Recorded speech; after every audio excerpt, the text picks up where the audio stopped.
Introduction. When I published my first short story collection in 2013, I named it A World Dark and Cold, because so many of the stories were about a thoughtless or cruel world that didn't seem to have much sympathy for the struggles of others. Some of those stories I moved into this collection when I retired the old one. Stories like The Price We Pay, about a man with a terminal illness who is forced to keep proving his value to society to get life-saving dialysis treatments.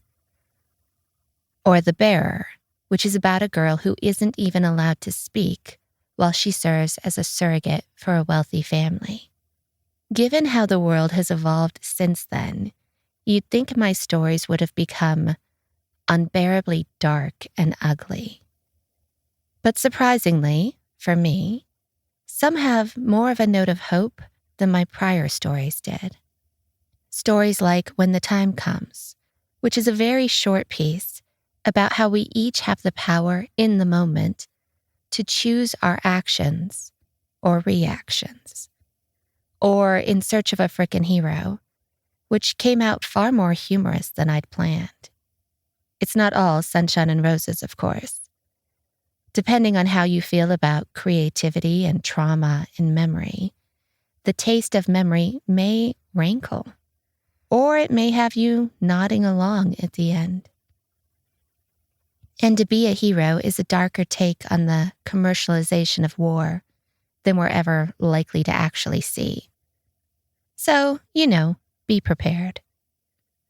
Anyway, I hope you enjoy the collection. I didn't include essays about each story this time around. I figured I'd let them speak for themselves. But if you're curious about any of the stories, drop a line and I'll see what I can do in terms of providing an answer. I will say that as of this moment, By Your Side When the Sun Sets, which is about an aging dragon rider and his dragon, who is developing something akin to Alzheimer's, is probably the closest to my heart, since I'm watching my own dog get older day by day. But I like every single one of these stories, and I hope you will too.